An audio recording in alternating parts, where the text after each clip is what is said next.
Introdução. Uma nova teoria. 1. Alguns problemas não resolvidos.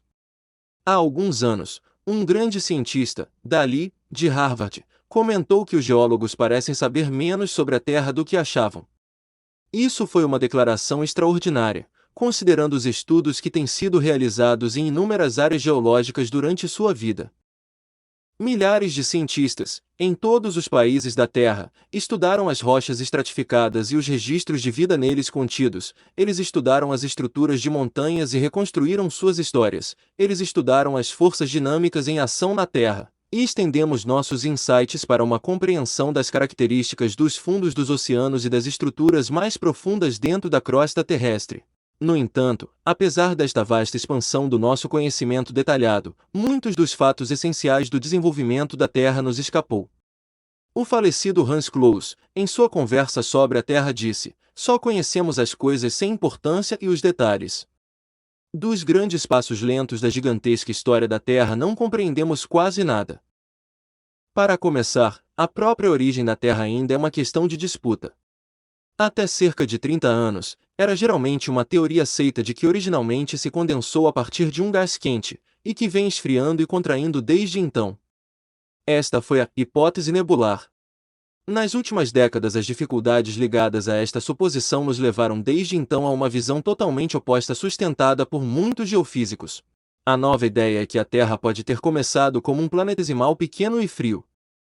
Pode ter crescido simplesmente por atração para si mesmo muitas partículas menores, como meteoritos e poeira meteorítica.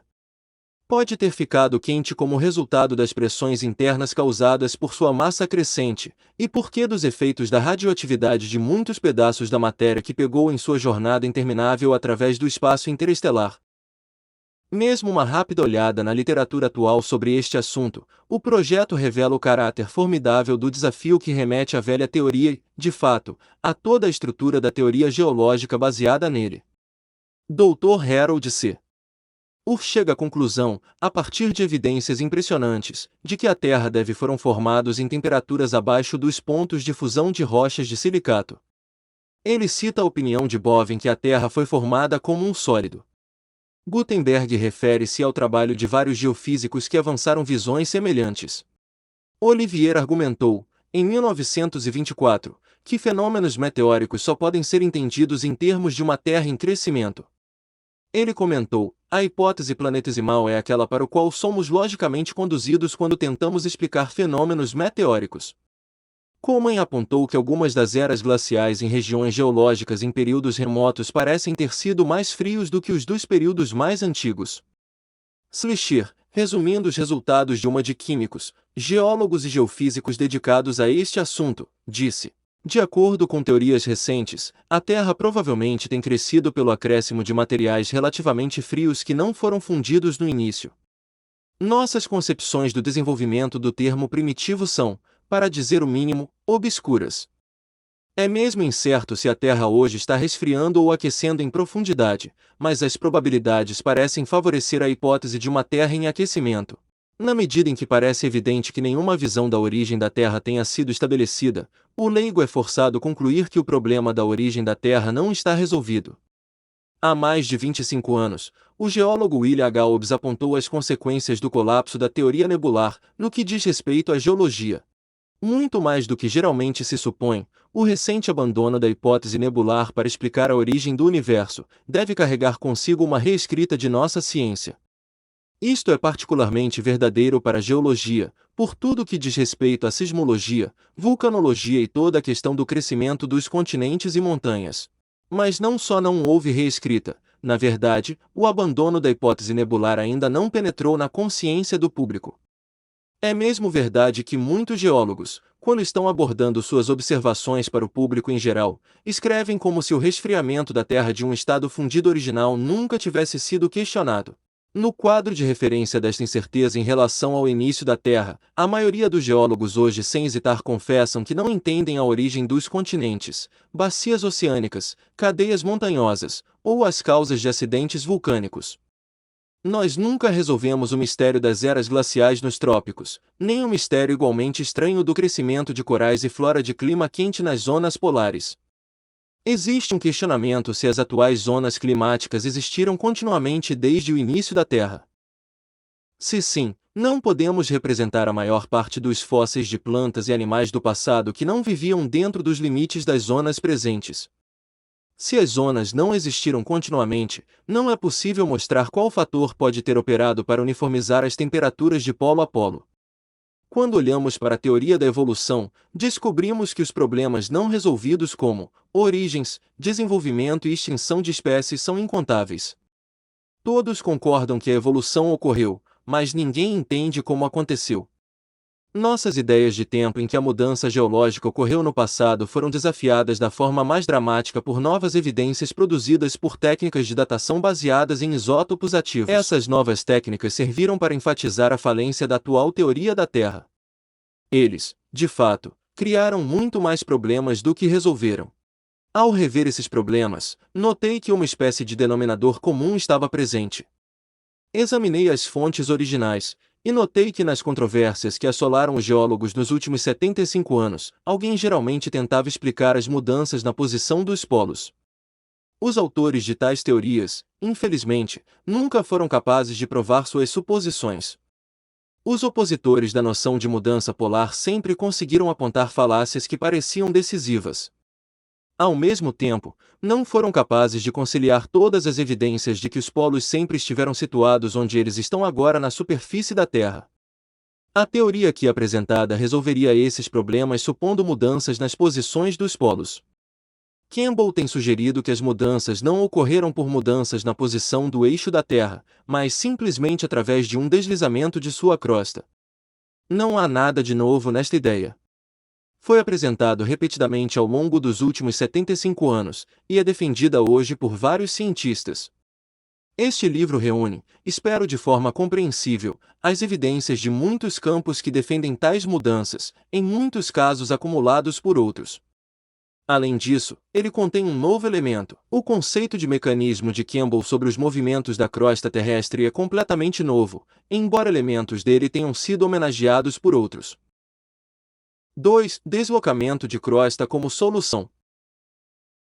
Para entender o que está envolvido na ideia de movimento, ou deslocamento, de toda a crosta terrestre, certos fatos sobre a Terra devem ser entendidos.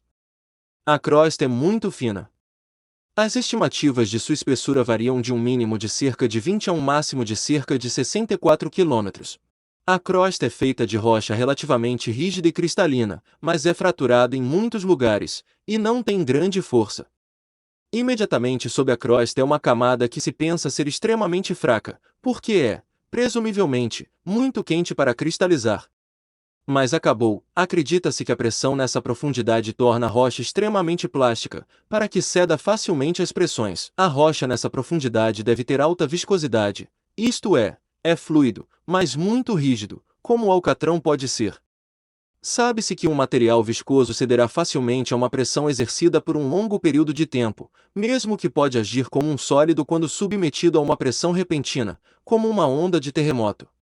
Se um empurrão suave é exercido no horizonte de contagem na crosta terrestre, para empurrá-lo em uma determinada direção, e se o impulso for mantido de forma constante por um longo tempo, é altamente provável que a crosta se desloque sobre este plástico e camada inferior viscosa.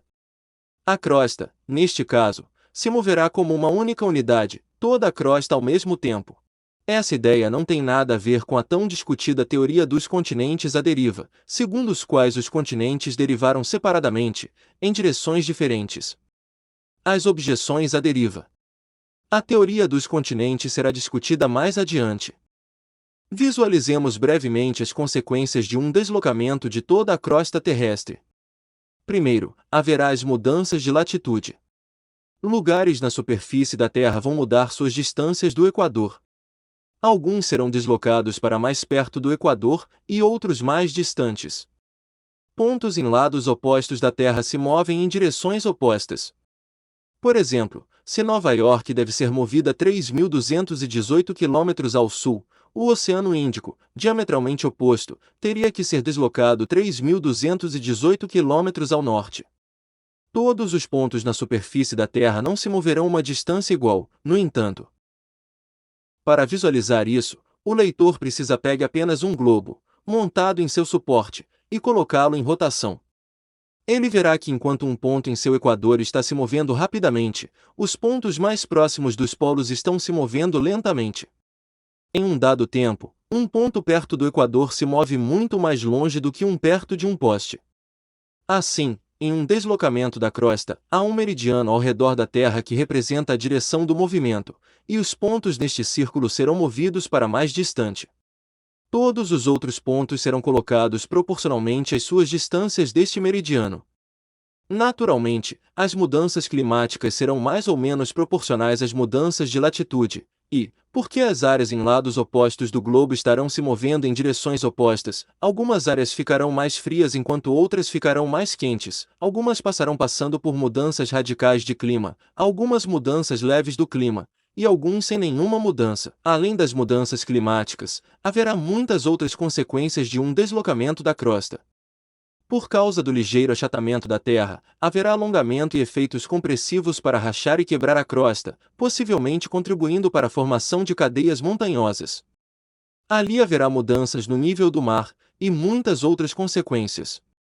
Dentro neste livro, as consequências potenciais serão discutidas, e evidências apresentadas para mostrar que tais deslocamentos ocorreram com frequência na história da Terra, e que eles forneceram uma solução aceitável para os problemas mencionados acima. 3. Uma possível causa do deslocamento da crosta. Há alguns anos, o Sr. Hugh Auchincloss Brown, engenheiro, desenvolveu uma teoria de que grandes calotas polares podem mudar os polos virando e revirando a Terra como um todo. Ele tem uma ideia simples, sugerida por sua experiência em engenharia. Este foi o conceito do efeito centrífugo que pode surgir para seguir o argumento apresentado neste livro. O leitor achará útil para usar um globo. Um pequeno servirá. Um globo é melhor do que mapas planos para o propósito de acompanhar as muitas mudanças simultâneas envolvidas em uma alteração da crosta. A rotação de um corpo, se o corpo não estiver perfeitamente centrado em seu eixo de rotação. Todos viram exemplos do funcionamento da força centrífuga. O princípio pode ser demonstrado pela máquina de lavar comum. Uma vez eu coloquei um pesado tapete, todo enrolado em uma bola compacta, em uma máquina de lavar chinelo, e claro, quando a máquina foi colocada em movimento, todo o peso permaneceu em um lado do eixo. A rotação produziu um movimento lateral muito poderoso. O efeito centrífugo foi suficiente para arrancar os parafusos do que havia sido um bom piso antigo. Os engenheiros sabem que a menor imprecisão na centralização de uma massa que gira rapidamente, como um volante, pode resultar na quebra do corpo em rotação. Brown apontou que uma calota polar é um corpo enorme colocado na superfície da Terra, e não perfeitamente centrado no eixo de rotação. Deve, portanto, criar efeitos centrífugas, tendendo a desequilibrar a Terra. Ele chamou a atenção para certos fatos sobre a Antártida. A Antártida é um grande continente, cerca de 2 vezes o tamanho dos Estados Unidos. É quase inteiramente coberto por gelo, e o gelo é enormemente espesso. A Antártica contém muitas grandes cadeias de montanhas, algumas delas para os Alpes ou as Montanhas Rochosas, mas o gelo é tão grosso que atinge o topo da maioria deles, e vare eles. Acredita-se que a camada de gelo tem em média 2 km de espessura, e pode ser 2 vezes mais espesso em alguns lugares. Pode conter tanto como 10.000 km³ de gelo. Muito deste gelo é um peso extra na crosta terrestre porque se acumulou tão rápido que não houve tempo suficiente para a crosta terrestre afundar e se adaptar a ele. Como veremos, a suposição de Brown de que a calota de gelo da Antártida se desenvolveu rapidamente e está crescendo mesmo agora, em vez de recuar, é bem apoiado por muitas centenas de evidências. Com relação à excentricidade dessa massa, Brown salientou que a Terra é conhecida por oscilar ligeiramente em seu eixo. A oscilação é de cerca de 15 metros, e a Terra completa uma oscilação em cerca de 14 meses. Isso significa que todo o planeta, incluindo a calota de gelo, está sempre desligado no centro por cerca desse tempo. Brown pensou que esta ligeira excentricidade seria, por causa da enorme massa do gelo, produzem um grande efeito centrífugo tendendo a desequilibrar o globo. Ele fez alguns cálculos matemáticos para mostrar o possível efeito. Ele sugeriu que, em algum momento, a calota de gelo cresceria tanto que o efeito centrífugo seria suficiente para quebrar a crosta na Terra equatorial e permitir que a Terra oscile mais. Então, o raio crescente de excentricidade poderia causar um aumento do efeito centrífugo por progressão aritmética, até que a Terra viraria. Ele comparou o diâmetro da Terra equatorial a um volante, que seria estilhaçado pelo efeito centrífugo da calota polar. Quando comecei a estudar as ideias de Brown, examinei suas duas suposições básicas com algum cuidado. O primeiro foi a suposição do efeito centrífugo de corpos girando no centro, e isso foi bom o suficiente. O segundo foi a suposição de que a protuberância equatorial atuou como um estabilizador volante para manter a Terra firme em seu eixo. A formulação dessa suposição envolveu uma longa pesquisa. Finalmente encontrei apoio inequívoco para a afirmação de Brown nos trabalhos de James Clerk Maxwell e obteve mais confirmações em correspondência com o Dr. Arlo Shapley, do Observatório de Harvard, Dr. Dirk Brouwer, do Observatório de Yale, e o Dr. Harold Jeffreys, da Universidade de Cambridge, Inglaterra. Agora procurava encontrar, se pudesse, a razão entre o efeito centrífugo desestabilizador da calota de gelo e o efeito estabilizador da protuberância. Ficou claro que a força da calota de gelo teria que superar o efeito centrífugo estabilizador total da protuberância, ou teria que quebrar a crosta, de modo que a Terra pudesse começar a girar mais longe do centro, iniciando assim uma reação em cadeia de crescentes efeitos centrífugos. A primeira tarefa foi estimar o efeito centrífugo da calota de gelo. Aqui eu pensei que Brown havia cometido um descuido, em detrimento de sua própria teoria.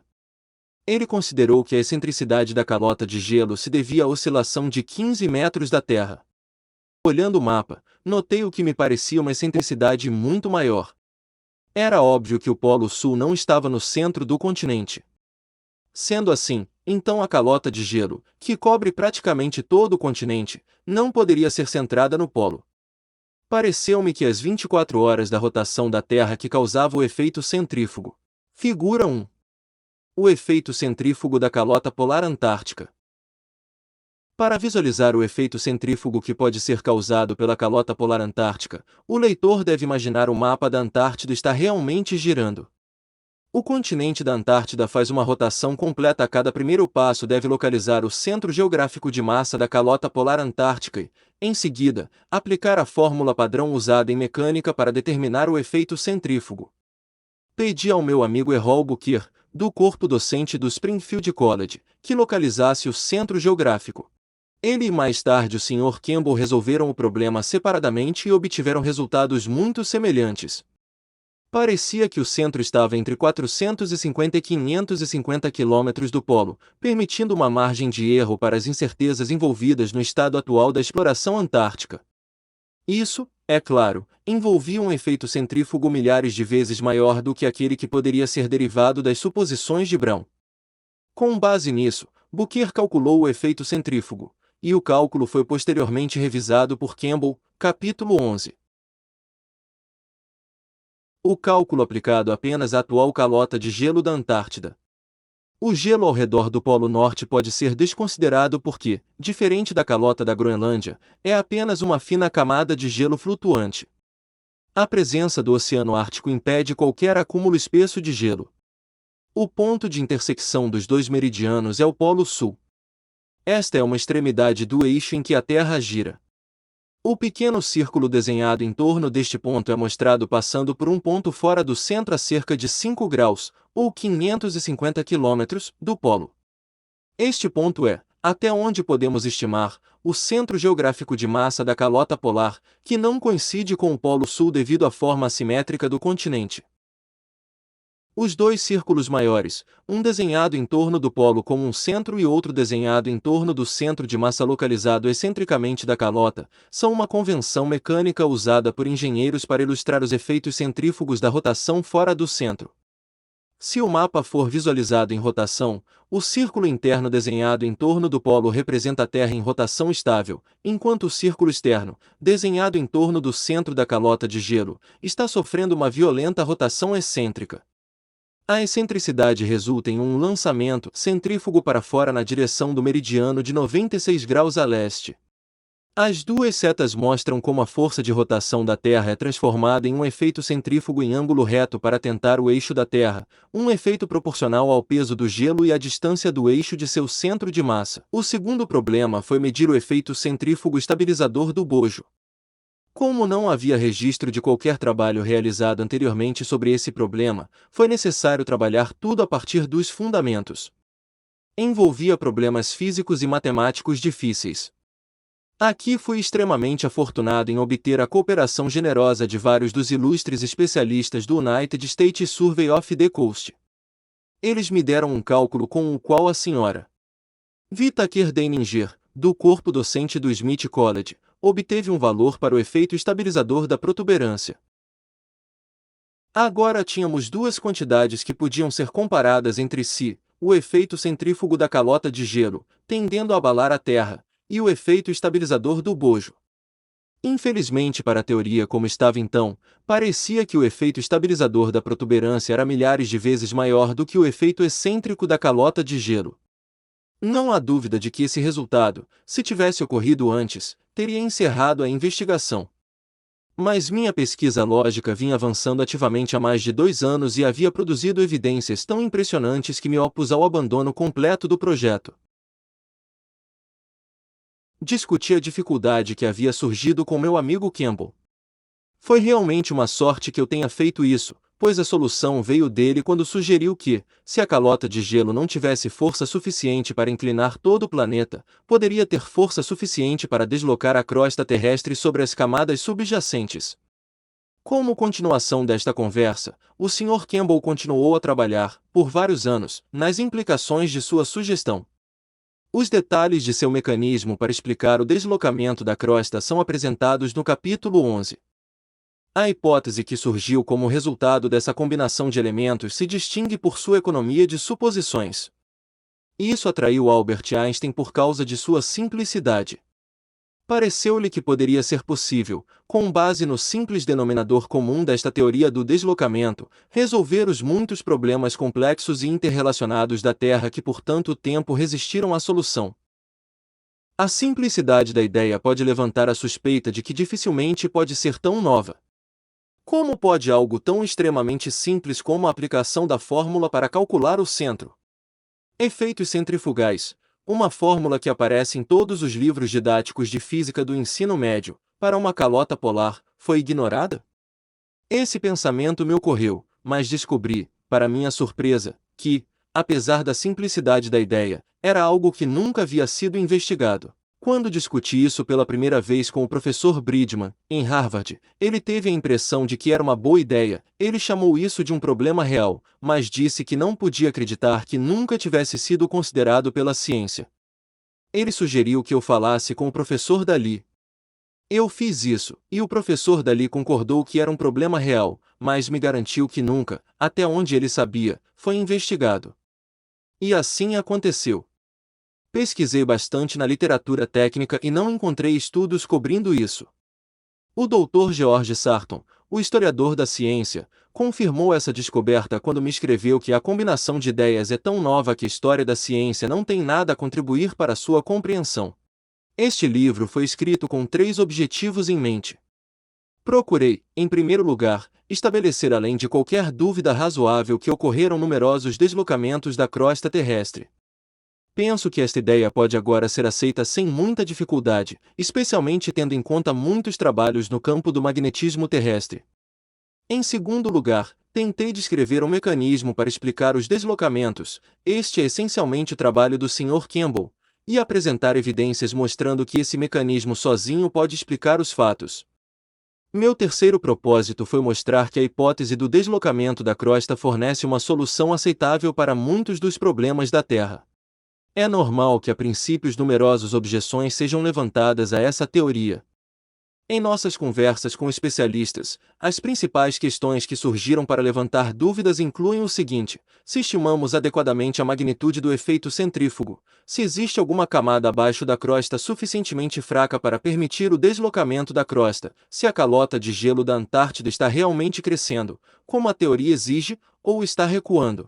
se o efeito centrífugo que postulamos não faria, na prática, apenas fazer com que a calota de gelo fluísse do continente antártico para o mar, em vez de transmitir seu impulso para a crosta, se o impulso da calota de gelo, se fosse transmitido à crosta, seria transmitido à crosta como um todo, como exige a teoria, ou seria absorvido em reajustes locais da crosta, se ambos os polos caíssem em áreas de água, as calotas polares não cessar de se desenvolver e, assim, todo o processo de deslocamento da crosta será encerrado, porque, se os deslocamentos da crosta foram frequentes na história geológica, não há evidências de mais calotas polares no registro geológico, porque, com essa suposição, encontramos algumas formações rochosas que parecem não ter sido perturbadas desde os tempos mais remotos.